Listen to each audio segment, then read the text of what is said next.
So hello dear student, I welcome you again in this Sasta learning channel. आइए इस video में हम लोग कक्षा 11वीं के भौतिक विज्ञान half yearly paper 2022-23 UP board को चेक करते हैं कैसा पेपर आया हुआ है। आइए देखते हैं, बहुत ही महत्वपूर्ण इस पे क्वेश्चन दिए गए हैं। पूरे क्वेश्चन पेपर को हम लोग सॉल्व करके भी देखेंगे।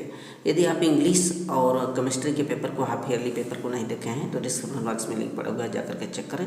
देखिए यहाँ पर 70 अंक का पूर्णांक है और ये निर्देश दिए गए हैं। समस्त क्वेश्चन करने अनिवार्य है। पहला खंड अ में पहला जो क्वेश्चन दे रहा है, तो इसमें जो पहला क्वेश्चन दिया गया है, देखिए कि यंग प्रत्यवस्था गुणांक का बीबी सूत्र पूछ रहा है। तो यंग प्रत्यवस्था गुणांक को हम लोग वाई से व्यक्त करते हैं। वाई बराबर mgl/πr² यल होता है। यम क्या होता है? द्रव्यमान होता है। जी गुरुत्वीय त्वरण है। यल क्या है? उसकी लंबाई है, लेंथ है। πr² को क्षेत्रफल कहते हैं। और इनके मात्रक को लिखने के बाद इसको बीमी सूत्र में हम लोग निकाल लेते हैं, इसके बीमा को।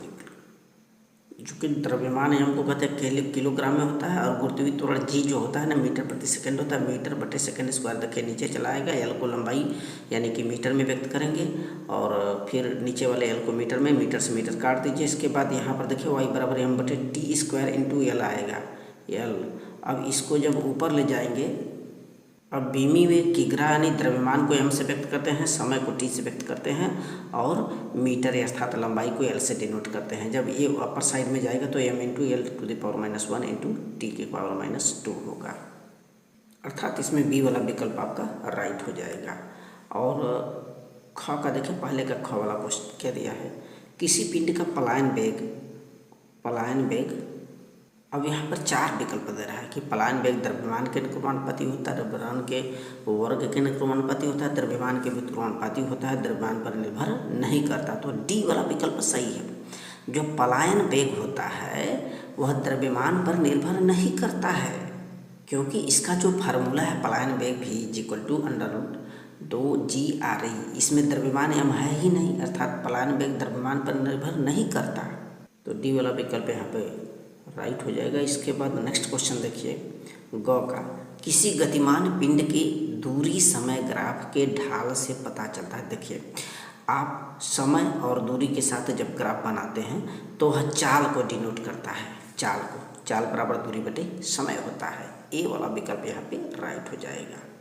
पहले का घ देखिए, किसी पिंड के जड़त्व, आघूर्ण तथा कोणीय त्वरण के गुणनफल को कहते हैं। देखिए, जड़त्व आघूर्ण आई से व्यक्त करते हैं और कोणीय त्वरण को अल्फा से डिनोट किया जाता है। तो बल आघूर्ण जो टाउ होता है वह जड़त्व आघूर्ण और कोणीय त्वरण के गुणनफल के बराबर होता है, यानी बी विकल्प यहाँ पे राइट होगा, जिसमें आई को जड़त्व आघूर्ण बोलते हैं और अल्फा को कोणीय त्वरण कहा जाता है।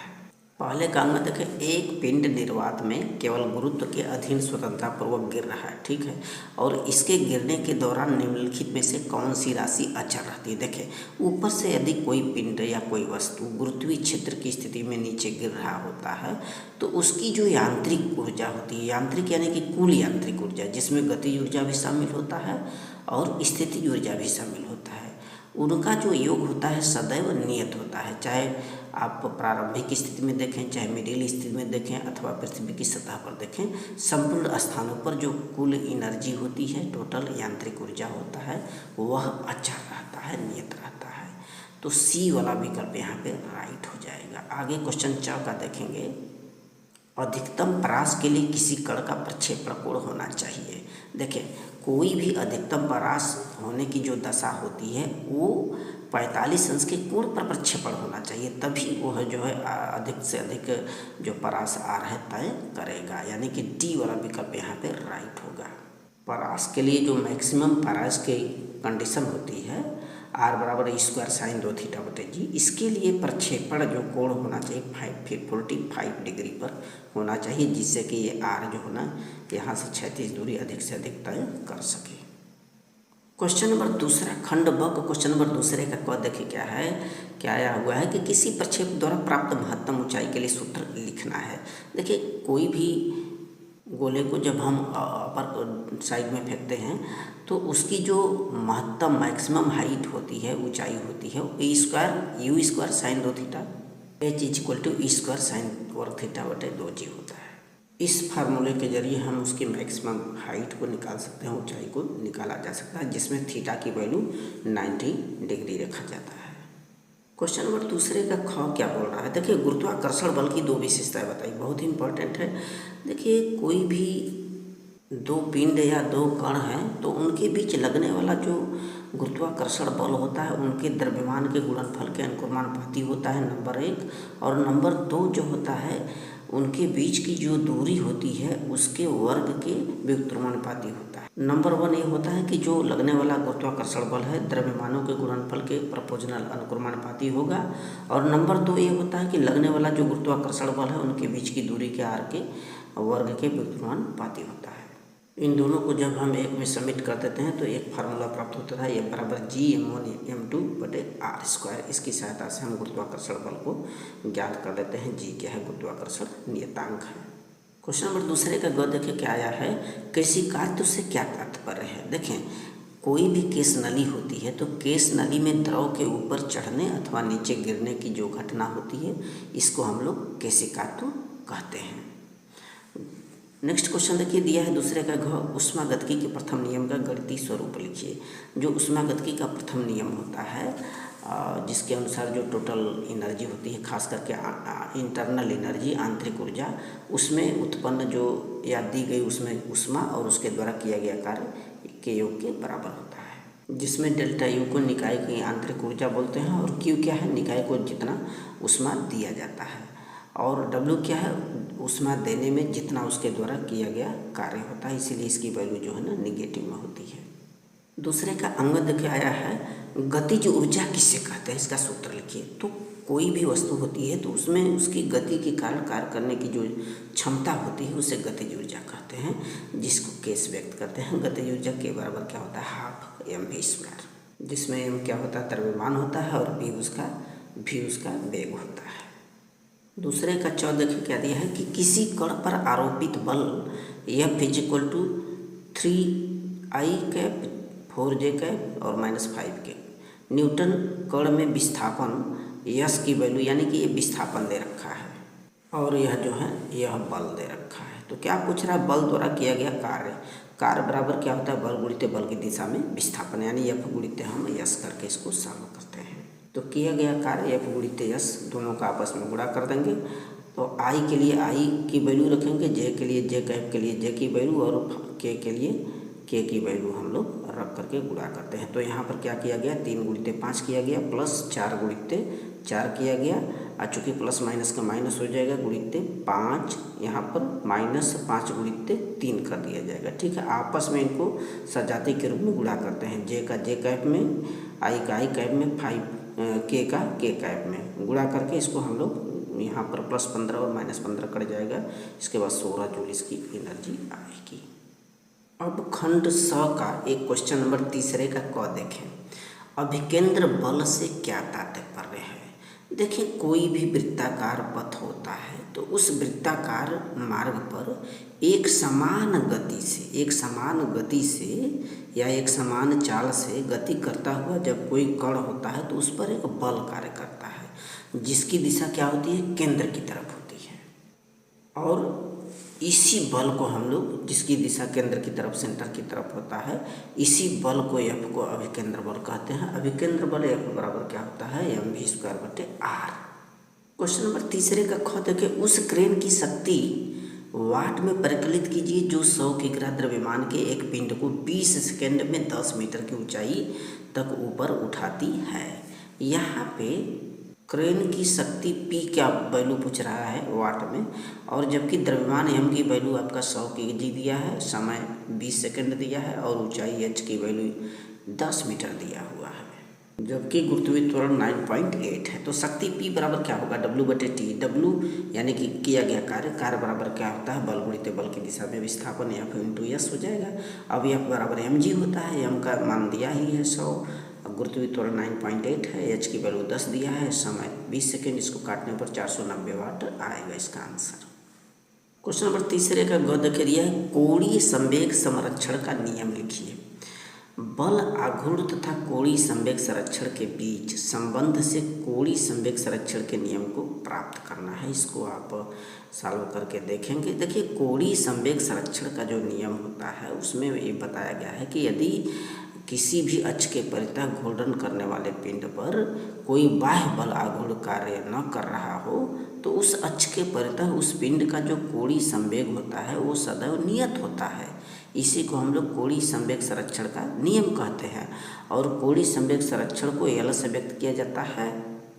यल इज इक्वल टू क्या होता है, आई इंटू ये ओमेगा कोणीय वेग बराबर नियतांक।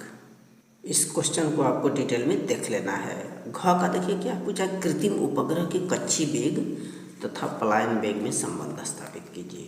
तो कोई भी कृत्रिम उपग्रह होता है तो उसके कक्षीय वेग और पलायन वेग में जो रिलेशन होता है v इज इक्वल टू करड़ी में 2 v0। अब v को पलायन वेग बोलते हैं और v0 को कक्षीय वेग कहते हैं। ठीक है, अब दोनों में अनुपात जो पलायन वेग होता है करड़ी में 2g इंटू आर ई होता है और जो कक्षीय वेग होता है करड़ी में जी आर ई होता है। अब जी आर ई से जी आर ई कट जाएगा और ये क्या आएगा करड़ी में 2/1, यानी कि v इक्वल टू 2 करड़ी में v0। एक पलायन वेग और कक्षीय वेग में रिलेशन होता है। क्वेश्चन नंबर 4 का क देखें, खंड द के 4 का क, अदिश एवं सदिश राशियाँ किसे कहते हैं, उदाहरण दीजिए। देखें, वे भौतिक राशियाँ जिनको व्यक्त करने के लिए केवल परिमाण माने मात्रा की आवश्यकता होती है, दिशा की नहीं। ऐसे भौतिक राशियों को हम लोग अदिश राशियाँ बोलते हैं, जैसे ताप है, दाब है, चाल है, कार्य है, द्रव्यमान है, ऊर्जा है। और सदिश राशियाँ क्या होती हैं कि ऐसी भौतिक राशियाँ जिनको व्यक्त करने के लिए परिमाण और दिशा दोनों की आवश्यकता होती है, जैसे बल है, विस्थापन है, संवेग है, वेग है, त्वरण, आवेग, धारा etc। क्वेश्चन नंबर 4 का ख क्या पूछा है, देखिए, प्रक्षेपक के उड्डयन काल की परिभाषा एवं सूत्र लिखें। देखिए, जब किसी पिंड को या गेंद को जब हम लोग ऊपर की तरफ प्रक्षेपित करते हैं तो ऊपर जाने में लगा समय प्लस उसको धरती तक, पृथ्वी तक नीचे आने में लगा समय, इस समय को ही हम लोग प्रक्षेपक का उड्डयन काल कहते हैं, जिसे कैपिटल टी से व्यक्त किया जाता है। और टोटल जो टी होता है यहाँ पर मैक्सिमम बराबर 2t कह सकते हैं या 2u sin θ/g, चूँकि अपर साइड में जाने में और फिर पृथ्वी तक आने में, इसीलिए 2u sin θ से व्यक्त करते हैं।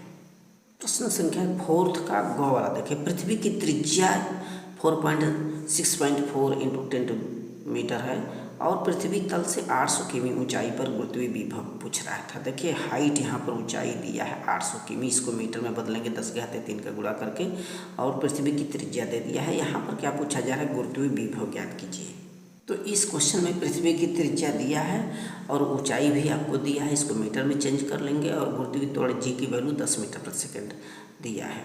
और यहाँ पे हमसे गुरुत्वीय विभव पूछा जा रहा है इसमें। तो गुरुत्वीय विभव का जो फार्मूला होता है -g(r²/r(e+h) होता है, जिसमें g की वैल्यू आपको दिया गया है और r यानी पृथ्वी की त्रिज्या भी दिया है यहाँ पे। इसके बाद ऊंचाई, मैक्सिमम ऊंचाई भी दे दिया है। इनको जब आप सॉल्व करेंगे तो माइनस में इसका आंसर आएगा 5.67 इंटू 10⁷ जूल पर केजी। क्वेश्चन 4 का घ देखिए क्या दिया है, 2 किग्रा का एक पिंड है, 0.8 मीटर त्रिज्या वाले वृत्त में 44 रेडियन पर सेकेंड के कोणीय वेग से घूम रहा है। यदि इसके मार्ग की त्रिज्या 1 मीटर कर दिया जाए तो नया कोणीय वेग कितना हो जाएगा। तो इसमें होगा क्या कि जो कोणीय वेग संरक्षण का नियम होता है, क्या होता है, I1 इंटू ओमेगा 1 बराबर I2 इंटू ओमेगा 2। तो यहाँ पे चूँकि I जो होता है जड़त्व आघूर्ण, I बराबर mr² होता है। चूँकि यहाँ पर वैल्यू mr की दिया है तो इसको हम लोग रख लेते हैं जनरली, m की वैल्यू सेम रहेगा, r1 और r2 कर देते हैं r के जगह पे। और इसके बाद इसमें हम क्या करेंगे, m से m काट दिया जाएगा, और काटने के बाद चूँकि हमें सेकेंड वाला कोणीय वेग पूछ रहा है ओमेगा 2 की वैल्यू, तो क्या हो जाएगा यहाँ पे r1² देखें बटे r2² इंटू ओमेगा 1। और इसका जनरली हम मान रख देते हैं, r1 की वैल्यू इसमें दे रखा है 0.8 और r2 की वैल्यू 1 दे रखा है और ओमेगा 1 की 44। जब इसको हम लोग सॉल्व करेंगे तो ये आएगा 28.16 रेडियन पर सेकेंड।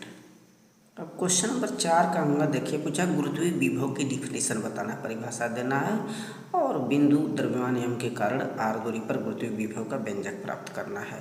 तो देखिए, एकांक द्रव्यमान को अनंत से यदि गुरुत्वीय क्षेत्र के भीतर लाया जाता है तो गुरुत्वीय क्षेत्र के विरुद्ध कोई न कोई कार्य किया जाता है, तो उस बिंदु पर गुरुत्वीय विभव कहलाता है, गुरुत्वीय विभव कहलाता है। गुरुत्वीय विभव को v से व्यक्त करते हैं। v बराबर क्या होता है -w/m होता है। क्वेश्चन नंबर 5वां का क क्या दिया है देखिए, 200 मीटर की गहराई पर समुद्री जल का दाब ज्ञात कीजिए, जबकि समुद्री जल का औसत घनत्व तो यहाँ पर दे रखा है और गुरुत्वीय त्वरण g की भी वैल्यू दिया है।